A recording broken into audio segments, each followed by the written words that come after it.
네, 지난달 미국 LA에서 중요한 학술 행사가 열렸습니다.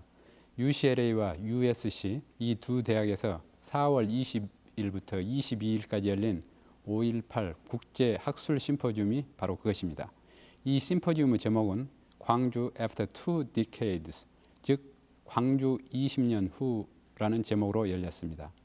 이 토론 자리는 80년 당시 주한 미 대사를 지냈던 윌리엄 글라이스틴 씨가 참석해서 국내외 주요 언론의 관심을 집중시켰습니다. 글라이스틴은 이날 무엇을 털어놓았을까요?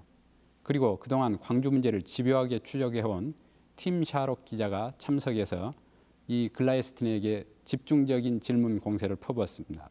대단히 궁금하고도 흥미로운 일이 아닐 수 없습니다. 이러한 주제를 가지고 오늘은 LA 심포지움에 직접 참석하고 돌아오신 전남대학교 정근식 교수님을 모시고 이야기를 나눠보도록 하겠습니다. 교수님 안녕하세요. 예, 안녕하십니까? 글라이스틴 전 주한 미 대사가 광주 항쟁과 관련해서 민간 행사에 등장한 것은 20년 만에 처음 있는 일 아닌가요? 예, 그동안 언론인들과의 몇 차례 인터뷰는 있었습니다만은 근래에 처음으로 민간 학술 행사에 등장했습니다. 아마 은퇴가 그런 전기가 된 것 같습니다. 아, 그렇습니까? 이 자리는 이번 컨퍼런스에서는 상당히 글라이스틴이 중요한 발언도 했고 또 좀 곤혹스러운 그런 환경도 좀 있었고 그랬다는 이야기가 있었던데 어땠습니까? 예, 글라이스틴 대사로 볼 때는 굉장히 곤혹스러운 자리였을 것입니다. 네. 그러나 이제 은퇴 후에 이제 솔직하게 허심탄회하게 이야기할 것은 하겠다라고 하는 그런 결심을 했다고 그러지요. 네. 그래서 비교적 솔직하게 아주 할 수 있는 얘기는 전부 하는 것 같습니다. 아, 굉장히 중요한 자리가 되었겠군요. 그렇습니다. 그리고 거기에서 또 한 사람의 이슈가 됐던 사람이 팀 샤록 기자 아닙니까? 그렇죠. 한국군 제24단 병력의 광주 투입과 관련해서 미국 국무부 비밀 해제 문서를 특종 보도한 기자죠. 예, 1980년 당시부터 광주 문제에 관심이 많았고요.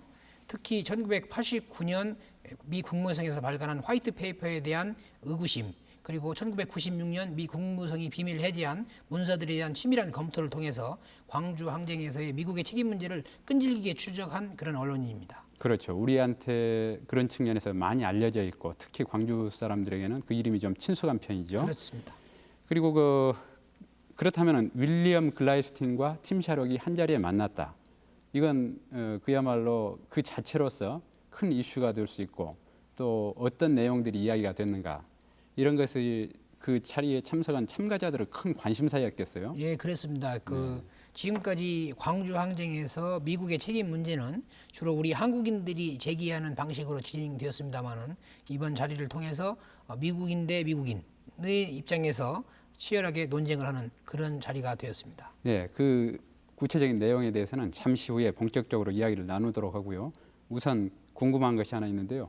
정 교수님께서는 그 세미나에 참석하셔서 주로 어떤 내용을 발제를 하셨는지 간략하게 좀 소개 좀 해주시죠. 예, 광주 항쟁에 관한 미국에서의 회의이기 때문에 80년 당시의 상황과 20년 동안의 그동안의 변화에 관해서 전체적으로 설명을 하는 그런 논문이 필요했습니다. 그래서 전체적인 개괄과 역사적인 의의에 관해서 제가 말씀을 드렸습니다. 네, 그렇다면은 그 밖에 어떤 내용들이 그 다른 참가자들에게서는 어떤 내용들이 발표되었는지 시청자들의 이해를 돕기 위해서 잠깐 준비된 화면을 당시 찍어온 화면을 보면서 이야기를 좀 나누도록 하지요. 예, 그렇게 하십시다.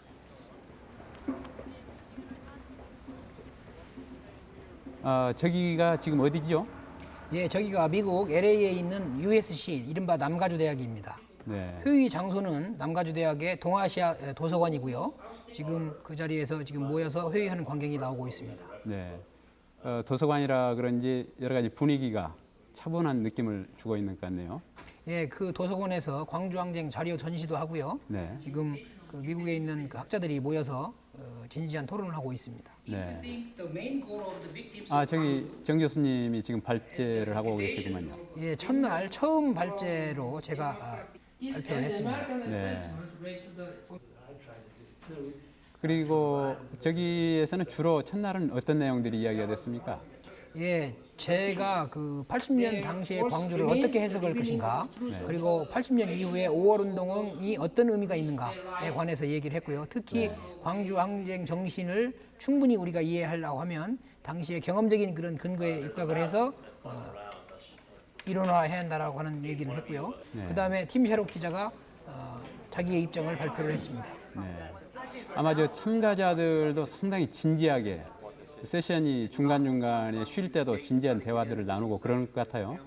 전체적으로 보면 아주 성실하고 진지하게 토론을 진행을 했습니다. 저기 린다 루이스 교수 아닌가요? 예, 80년 당시에 우리 광주에 있던 린다 루이스 교수입니다. 네. 굉장히 그 낯익은 얼굴들이 광주 문제와 관련해서 여기는 어디죠? 예, 여기가 둘째 날, 셋째 날 회의가 열렸던 UCLA의 교수회관입니다.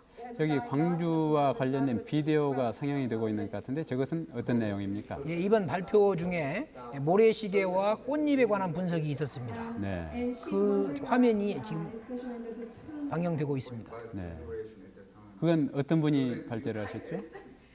그 보스턴 칼리지의 송민 교수하고요, 시카고 대학의 최경희 교수가 주로 시청각 자료를 이용해서 분석을 했습니다. 토론이 굉장히 활발하게 진행이 되는 것 같아요. 예, 아주 토론이 활발했습니다. 그 미국에 있는 학자들 그리고 러시아에서 온 학자들까지도 토론에 적극적으로 참여했습니다.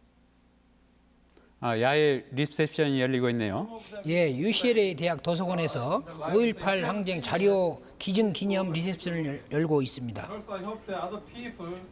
저는 항쟁에 정동년 남구청장이시네요.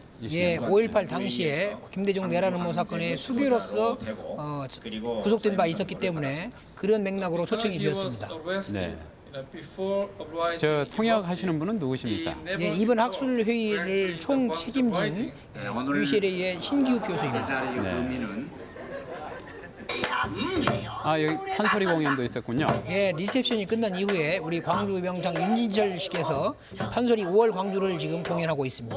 네, 저 고수분은 어떤 분입니까? 예, 이 프로그램의 책임자였던 오창규 PD입니다. 네.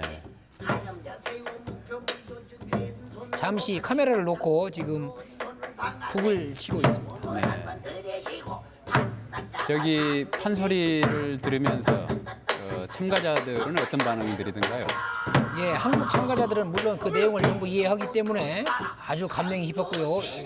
그 내용을 구체적인 내용을 이해 못하는 외국인들조차 그 여러 가지 소리와 몸짓으로 5월 광주에 처절했던 모습을 충분히 느끼고 있었습니다. 네, 아마 여기 화면에 보이는 장면만 해도 그런 느낌을 충분히 받을 수 있네요. 저렇게 눈시울을 적시는 분도 있고요. 예, 우리 한번 감상을 해볼까요?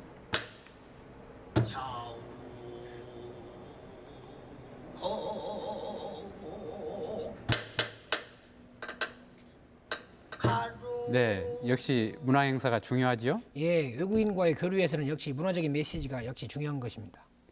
이번 행사, 이번 학술회의에서 중요한 쟁점은 광주 항쟁에 대한 미국 정부 책임 문제였겠군요. 예, 그렇습니다. 예, 그렇다면 본격적으로 그 주제에 대한 검토를 한번 해보도록 하죠. 팀 샤록 기자는 어떤 문제를 주요 쟁점으로 제기를 했습니까?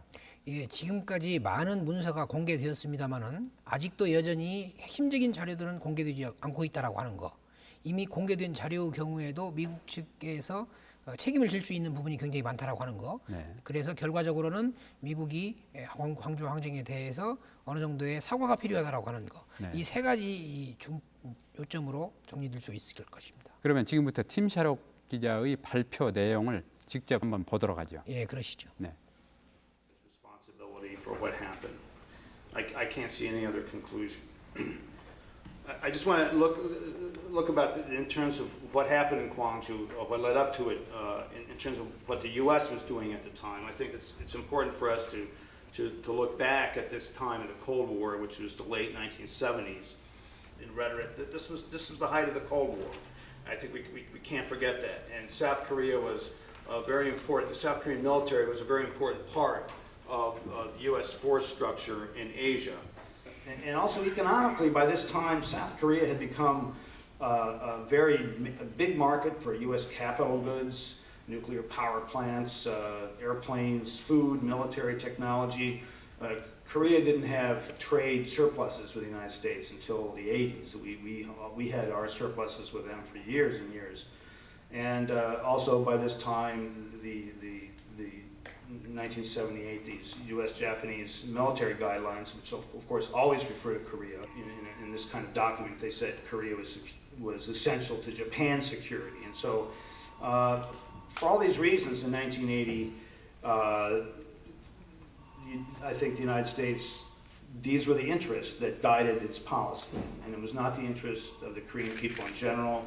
And here we are 20 years later with the alliance, the military relationship is virtually unchanged. It's certainly, to me, one of the most arrogant statements I've heard from the United States in a long time was when Secretary of Defense William Cohen was in Korea. He's actually done this twice in Korea, and he's declared that American troops will stay in Korea long after reunification. And I think to say this without consulting either people in North or South is the height of arrogance. Who are we to say that our troops are going to remain in Korea in a united country? You have to look back again at the 70s, and South Korea at the time was seen as a model kind of ally, a different kind of ally. And basically what all this meant was it was a subservient ally. And I think that this kind of thinking remained all the way through the 80s. Long after Gwangju, the United States would still, when Chun Doo-hwan came to Washington in 1985, he was just looked at with disdain by American officials and ridiculed by American officials. But he was our guy. He was, our guy to ridicule. And we Americans used pressure to open up the Korean market in the 1980s. Very, very strong pressures. And always this, in the background of this was the ability to pull our troops out at any time if they didn't go along with us. And I think this kind of subservient relationship is at the heart of what I would call the incongruity, the immorality of the American South Korean military relationship. And that's where I'll stop. Thank you very much. 네, 역시 기대했던 대로 혹은 우리가 예상했던 대로 팀 샤록의 지적은 굉장히 날카롭고 굉장히 본질적인 문제들을 지적을 하고 있는 것 같네요. 특히 불평등한 한미 관계 같은 것을 집중적으로 광주 당시와 1980년 당시와 또 그 이후 지금까지 이어지는 과정에 대한 전반적인 지적이 있는 것 같은데 그 팀 샤록 발제가 끝나고 난 뒤에 한 재미교포가 팀 샤록과 직접 인터뷰를 하면서 문제의 쟁점들을 더 분명히 한 필름이 준비되어 있습니다. 그것을 한번 보시면서 또 이야기를 나누도록 하죠. 예, 그러십시다. Acknowledge it, and he wanna, I guess, dig in more. But in what, how far? By saying acknowledgement, you say okay or in order as a military chain. Right. You cannot even say okay to unless you give command. Well, clearly the 20th Division was sent to Gwangju with full U.S. approval because that was part of when they moved divisions away from their ordinary positions near the border with North Korea, they have to have discussions with the U.S. military commander, and he clearly released them. They call it CHOP forces from the CFC, the Combined Forces Command. That clearly happened. There's no doubt about it, and I don't think there's any question that they, a decision was made in the White House, and some of the material I wrote about, this was discussed on May 22nd, and so it was 3 days before the final assault on Gwangju by the 20th Division. The decision was made in the White House to have a military end to the uprising as opposed to a negotiated end. There was no reason, in my mind, for the U.S. to approve a military suppression of the Gwangju uprising because it had been started by a massacre of students by Korean Special Forces, and the reason for the uprising had to do with Korean military atrocities. Yet we, the United States government, could only see a military solution to this problem, and I think that's something that we must reckon with in our own history. There's a very thin distinction between the approval and the command. I mean, Right. it's since the U.S. troops has the commandship of the South Korean army. During times of war, they do, yeah. In the 80s, they had also peacetime commandship. Well, that's right. I think this is the essential problem with the U.S. government position, which it has no, we have no. The official line is we have no moral responsibility for what happened in Gwangju, and I think that's absolutely wrong, and that's an approach that will never succeed in convincing anybody in Korea. As the speaker just said from the 518 committee, the United States has never apologized because they don't feel they owe it. They owe the Koreans an apology, and as an American citizen, I can certainly apologize, but I'm not the government, and it's about time the government took responsibility for the kind of military it helped support that would do this kind of thing to its own people. After all, we knew that special forces, there's records, the special forces were trained to fight North Korean soldiers. They were not trained. They shouldn't have been used against Korean civilians and Koreans in the streets fighting for democracy. And the Americans knew that these special forces were being deployed against Korean citizens, South Korean citizens, fighting for democracy, fighting for no more than what we have here in the United States. What do you think of current military relation between the U.S. and South Korea, going back to the 20 years ago? Well, I really don't see it change very much. It's the same. And there's still a U.S. commander of the CFC. I think the Americans still are the chief negotiators in North Korea. I think that the SOFA, the agreement about how U.S. troops or crimes committed by American forces, that certainly must be changed. I said in my talk that to me it's unbelievable arrogance for the American Secretary of Defense to come to Korea and say Korean troops will remain in Korea whether Korea is unified or not. To me, that's just that's one of the most arrogant things I've heard for many years from an American official. Because if Korea is unified, what's the point of having American troops on its soil? Who's the enemy here in this case? And I think that the Korean American. 네, 팀 샤롯 기자의 이야기가 굉장히 신랄하게 미국 도덕성 문제를 제기를 하고 있군요. 그렇습니다. 미국의 팀 샤롯 기자 입장에서 혹은 그런 입장을 전제로 두고 바라본 미국의 아시아 정책, 특히 아시아에 대한 미국의 이해관계는 어떤 것이었을까요? 아까 그 발표에서 나왔습니다마는 가장 큰 문제는 동북아시아에서의 안보에서의 미국의 이해가 있고요. 네. 이미 당시에는 한국이 중요한 미국의 시장이었습니다.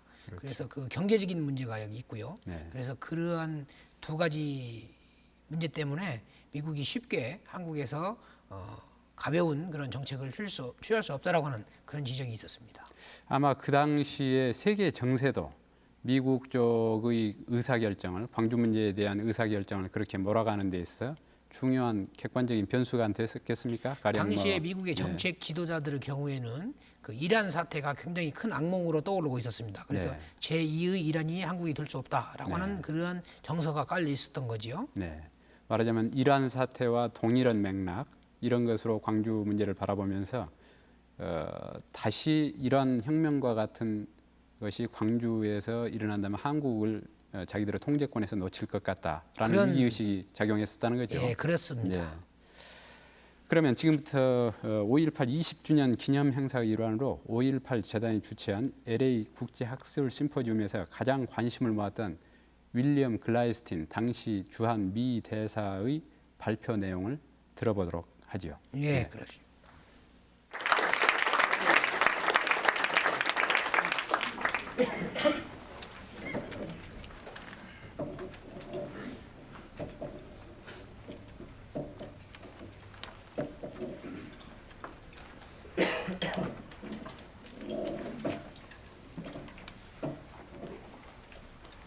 Good afternoon.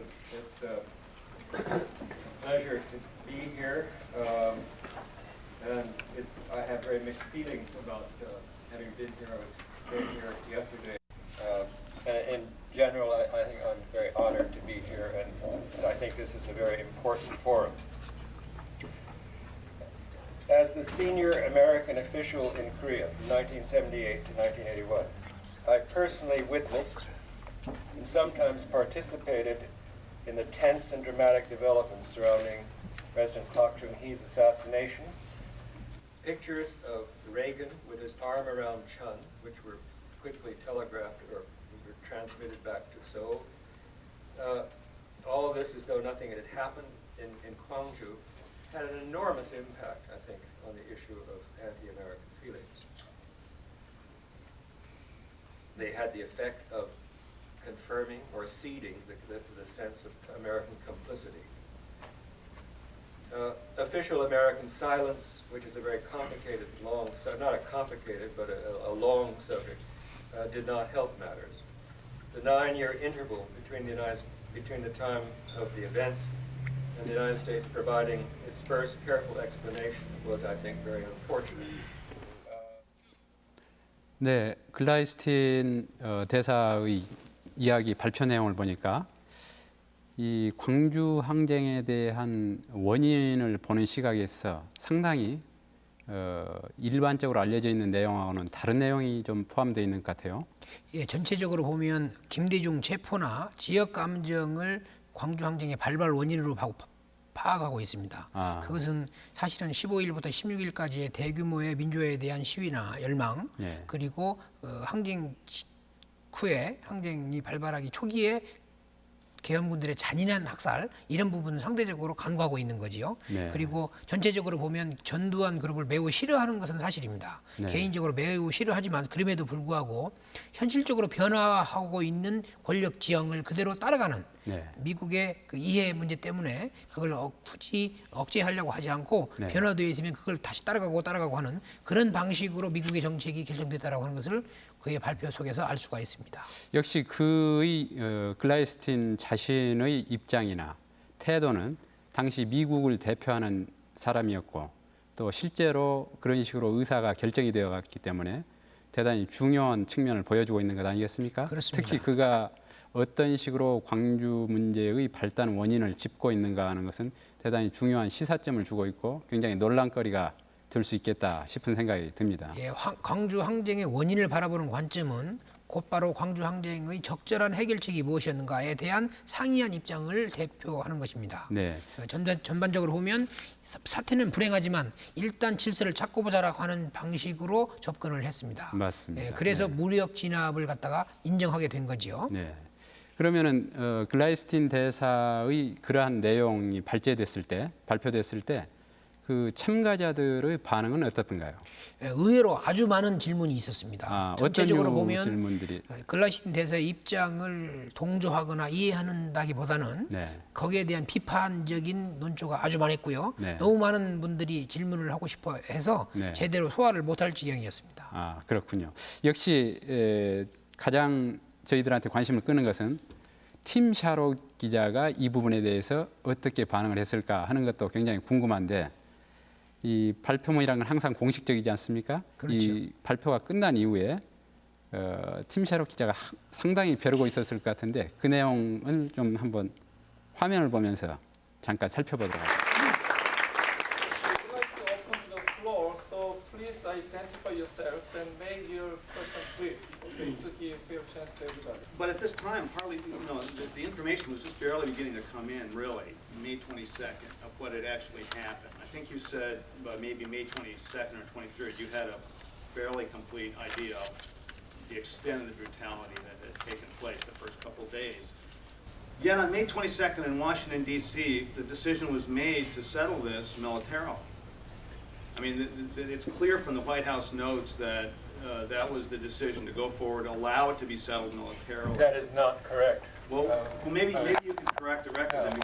You tend to do this, and I don't think we should take up other people's time. I'm But just reading from I didn't read the White House all right, notes with me okay. because maybe I should have brought the cable with me, but or the copy of this with me. But clearly, a decision was made early on to have a military resolution to the conflict. Maybe you could clear. I would just like to. I mean, I think let me just say it one more time. You have said it several times over the period of the conference. I'm objecting to the way you characterized that discussion. I was not at that discussion, of course, I was in Seoul. And I think that the way it was summarized by Brzezinski was unfortunate, and I said that in the book. But the full minutes of that, which were made available to you, make it clear that it was not a decision to support a military solution. It was that the order had to be restored before progress could be made politically again. And Brzezinski summed it up with some, I thought, very unfortunate thing. He wasn't thinking of you and of quoting you in the future. But I mean, Brzezinski's no pal of mine. Of the South Korean armed forces to South Korean hands, because United States have benefits and costs. But you say here that United States was not able to stop the military coup of 1979. But I think from December 1979 until May Gwangju uprising, I think the United States was shown to us to support the military coup. So that prevented South Korean democracy from being in full bloom, deferred until 1993. So I think by transferring those operation control authority to South Korean forces, I think it will be relieved of any responsibility in Korean domestic politics. You've said something that I've heard many people say here, and it is so wrong that I really almost, it'll take too much time to read to you, but the United States never supported Chun Doo, I mean during this period you're talking about, never supported Chun Doo-hwan's coup. I mean, if you read what the United States said on December 13th, you would not make that statement. The United States made many public statements attacking this process and is supporting the constitutional government, which was not Chun Doo-hwan. And the same thing was true on May 17th. And I can't help the fact, unfortunately, that the Korean people rarely knew what the United States did because these American statements were censored out. I had a very difficult relationship with him. It was extremely difficult. There was no sense of support whatsoever. My question is, why not transferring the military operational control to South Korean forces? 87, when was Wickham Chief of Staff? Was it? When did you have your interview with him? It was in 87. Yeah, okay. Around that period. I wrote a paper in which I was no longer in the government, hadn't been for quite a while, in which I said I thought that we should make some changes in the command structure. And my reasons were two. One was that the Koreans were carrying so much of the defense weight. And secondly, your point, that since we could not control the Korean army from these domestic operations, hadn't in 1961 or 1979, that we should get out of the line of fire. However, it's a very tricky problem because the U.S. forces that are there would not be there if they were under Korean command. They would be withdrawn. The same thing is true in Europe under NATO. I mean, it's a requirement, it's a constitutional requirement in the United States that we maintain American command. Now there is a way of taking care of this. And 여기 보니까 역시 그 예상했던 대로 팀 샤록 기자의 질문이 굉장히 신랄하게 80년 5월 22일 날 백악관에서 의사결정 과정에 대한 질문과 또 그 이후에 여러 가지 미국 정부의 태도나 도덕적 책임이나 이런 모든 문제들에 대해서 집중적으로 질문을 하고 글라이스틴 대사의 표정은 굉장히 곤혹스럽고 또 좀 신경질적인 반응까지도 보여주고 있네요. 그렇습니다. 네.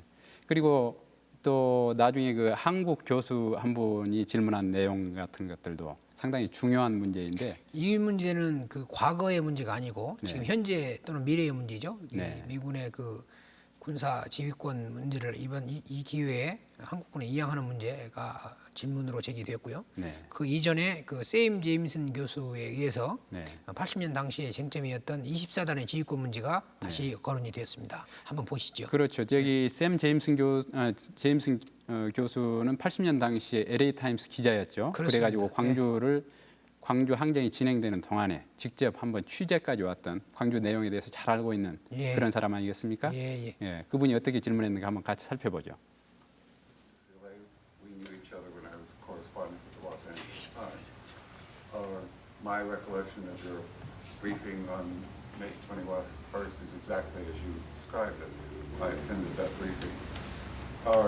There is another point, however. It's my understanding that the Koreans thought that the Americans had control over not only the Special Forces, but also the 20th Division. In your remarks, you did not specifically say that the United States did not have control over the 20th Division and never did have control over the 20th Division, that it was not released so that it could be used to put down the insurrection or the demonstration. By the time it reached that point, it was an insurrection on the 27th of May.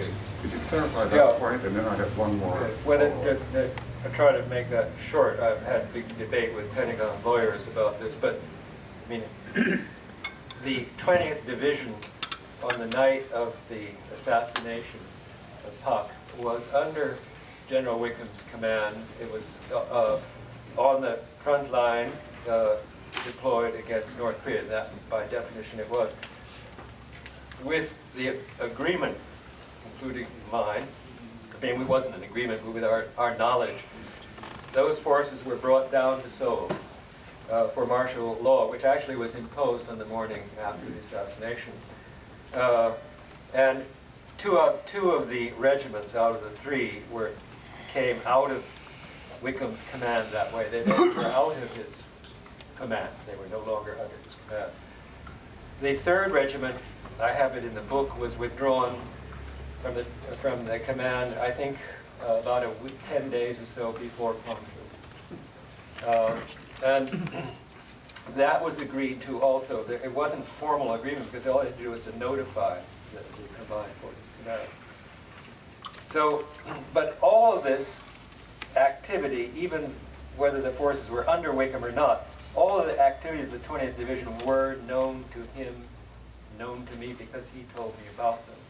So whether they were technically under his command or not, we were aware of where the 20th Division was, what contingency plans were, and we were actually told quite accurately what was going to happen and when.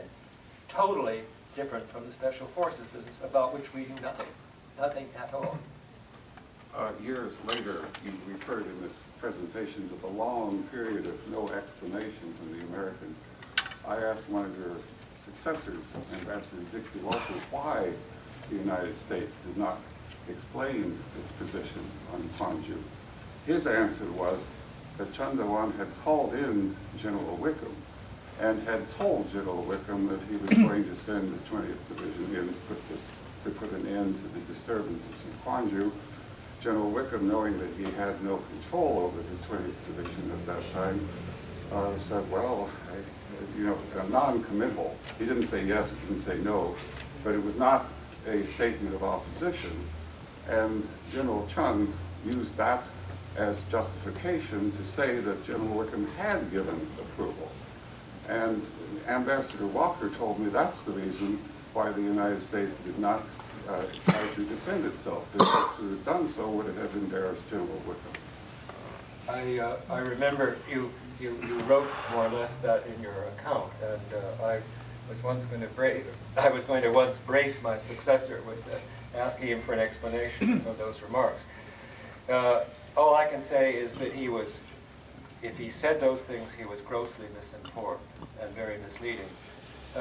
First of all, I've said in the book and I've said today that we knew that the 20th Division was going to be used. It was in a contingent role.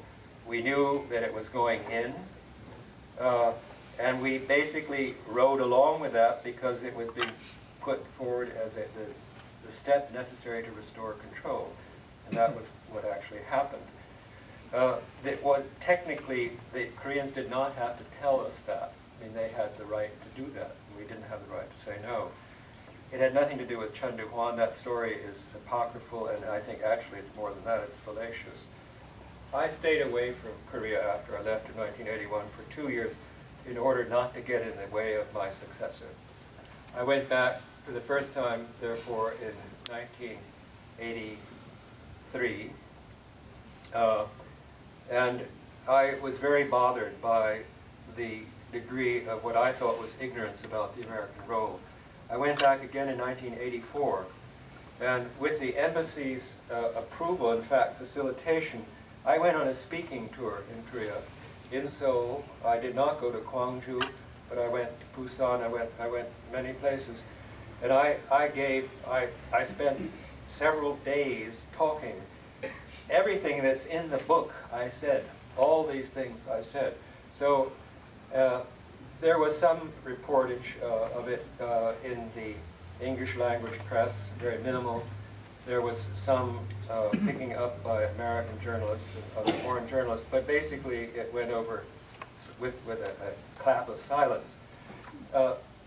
The government censored out. I mean, they let me do the talking, they let their people go listen to me, but they made sure none of it went into print. It had no impact. And I think that the main reason for this was, first, this physical censorship that was so powerful. Secondly,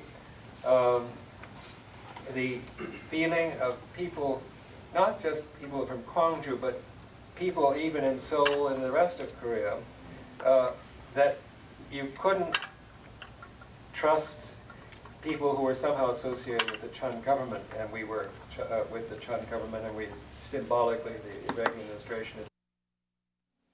네, 이야기를 듣고 보니까 글라이스틴 입장으로서는 좀 억울하다.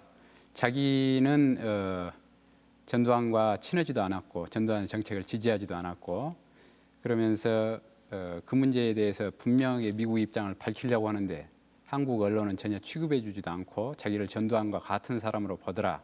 이런 억울함을 좀 호소하고 있네요. 예, 그렇습니다. 네, 그것은 어떻게 보면 자업자득적인 측면이 좀 있는 것 아닌가요? 그런 점도 있죠. 네, 특히 그 마지막 이야기 이전에 24단의 병력 이동에 대한 상황을 당시 자기는 누구보다도 소상히 알고 있었다는 것을 상당히 구체적으로 시인을 하고 있네요. 그렇습니다. 네, 그건 저로서는 상당히 좀 의외다 싶은 생각이 듭니다.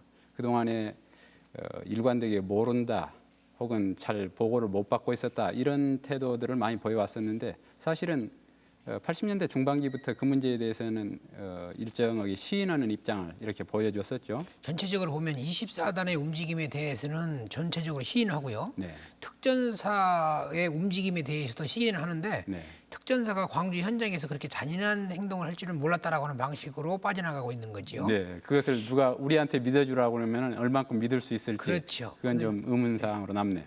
또 한 가지 이제 문제는 그 아시다시피 5월 22일부터 26일까지 네. 숨막히게 그 시민군 또는 이제 수습위원회와 계엄군 간의 그 협상이 있었습니다. 네. 협상이 거착 상태에 빠졌을 때 마지막으로 그 시민군 지도부는 미국에게 네. 중재 요청을 했었습니다. 그렇죠. 제가 알고 있기로도 그때 당시에 뉴욕 타임스 헨리 스콧 기자나 르몽드지 필립 퐁스 기자 또 당시에 마지막 윤상원 열사가 대변인이었었죠. 당시에 시민군 대변인으로서 이렇게 기자회견을 했을 때 여신 기자들을 대상으로 기자회견을 했을 때 그 문제를 공식적으로 제기했던 걸로 알고 있습니다. 그렇습니다. 미국 정부에 대해서 말하자면 이런 상황은 당시 80년 5월에 광주 시민들이 어떻게 상황을 바라보고 있었고 이 문제를 미국과 정면으로 해결하려고 했던 윤상원이라는 대표를 통해서 어떻게 해결하려고 했었던가 하는 문제의식을 보여주고 있다고 생각이 드는데 그 부분에 문제에 대해서 글라이스틴 대사는 윤상원과 그 시민군 지도부들을 혁명가로 해석을 했고 네. 이 부분은 궁극적으로 진압되어야 한다고 판단을 했던 것 같습니다. 네, 그래서 혁명가라는 의미에서는 반란군이라는 리벨리언이라는 표현을 쓴 것 같은데요. 아까 그렇죠. 보니까. 네. 그렇죠. 그래서 그 윤상원과 그 신민군 지도부의 이 중재 요청을 공식적으로 거절했고 그 거절한 것이 잘을 했다라고 하는 방식으로 이 얘기가 되고 있습니다. 그 회고록에 보면 일단 군사적인 진압에 의해서 질서를 회복한 후에 다시 정치적으로 문제를 점진적으로 해결해 나가라고 하는 것이 당시 미국의 입장이었습니다. 그렇다면은 오늘날의 시점에 와서 말하자면 광주 항쟁이 한국의 민주화 운동이었다. 그리고 그것은 미국과의 관계에 있어서도 장기적인 과정에서 봤을 때는 좋은 관계를 회복하기 위한 하나의 굉장히 중요한 모멘텀이었다. 이렇게 이야기가 되고 있는데 당시의 상황하고는 논리가 정면으로 배치되는 이런 측면이 있는 것 같습니다. 그렇죠. 5월 26일, 27일 상황에 대한 그 미국의 책임이 있고요. 그다음에 마지막으로는 그렇게 정치적으로 해결을 하자고 해놓고 실제로는 9년 동안 89년까지 아무런 광주 항쟁에 대한 침묵으로 일관했다라고 하는 것이 미국의 책임이라고 할 수 있을 것입니다.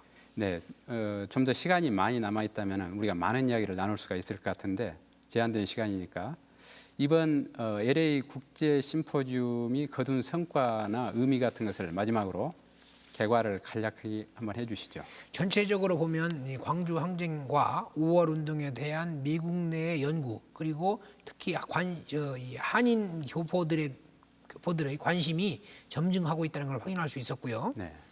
다시 우리 집중적으로 살펴봤지만 5.18 항쟁에 대한 미국의 책임 문제가 다시 제기되었고 저 생각으로는 80년 당시의 책임 문제뿐만 아니라 21세기에 보다 더 건전하고 바람직스러운 한미 관계를 위해서 어느 정도의 그 미국의 그 공식적인 사과가 필요하다라고 하는 그런 인식이 점점 커지고 있다라고 하는 것을 느낄 수가 있었습니다. 네, 그렇습니다. 특히 이번 심포지움이 보여주고 있는 가장 큰 의미는 미국 사람들에 의해서 미국의 정책이 정확하게 재평가되고 있다는 점이 또 하나의 의의로 들 수 있지 않을까 그런 생각이 드네요. 그렇습니다. 가령 팀 샤록 같은 미국 사람에 의해서 글라이스틴 당시 상황을 책임지고 있었던 미국 정부를 대표하고 있었던 정책에 대해서 사람의 정책에 대해서 다각적인 검토가 이루어졌다는 점에서도 상당한 의의를 부여할 수가 있을 것 같습니다. 네. 광주 사태는 인권 문제가 아니다. 동북아시아의 안정을 확보하고 유지하는 미국의 국익의 문제다. 이런 식으로 미국의 고위 관리가 이야기했던 것을 저는 기억을 하고 있습니다. 그렇습니다. 바로 그런 측면에서 오늘 글라이스틴 대사의 이야기를 듣다 보니까 다시 한번 그런 측면이 상기가 되고 있습니다. 이제 미국 내에서도 안보와 미국 국익을 우선하는 그런 냉전적 사고로부터 벗어나야 한다라고 하는 그런 인식이 점점 커지고 있습니다. 그래서 보다 보편적인 21세기의 인류를 끌어갈 수 있는 인권이나 평화라고 하는 것을 중심으로 해서 미국의 국제 정책이 이루어져야 한다. 특히 한반도 정책이 이루어져야 한다라고 하는 그런 인식이 커지고 있다는 것을 확인했다라고 하는 것. 이것이 굉장히 이번 학술회의의 중요한 성과라고 생각합니다. 네. 20년의 세월이 감쪽같이 흘렀습니다. 세월이 약이라는 말도 있지만은 과거를 잃어버리는 것만이 능사는 아니라고 생각이 됩니다. 미국은 우리에게 무엇이 있는가 이런 문제를 우리가 만약에 잊고 지나간다면은 앞으로 우리에게 다가오는 새로운 세기, 진정하게 동반자적인 관계에서 동등한 동반자적인 관계에서 한미 관계를 구축하려는 이런 우리의 자주적인 노력이 이 광주 문제를 결코 미국과 광주가 어떤 관계에 있었는가 하는 문제를 놓치고 갈 때는 우리가 그런 문제들을 또 다른 역사의 시행착오를 겪을 수밖에 없지 않나 이런 생각이 듭니다. 그런 측면에서 오늘 이 자리에서 여러분들과 같이 살펴보았던 이번 LA 국제 심포지움은 대단히 큰 의의가 있었지 않았나 생각이 됩니다. 정 교수님 오늘 좋은 말씀 감사드립니다. 예, 감사합니다. 그리고 시청자 여러분 오랜 시간 저희와 함께해 주신 것 대단히 감사드립니다.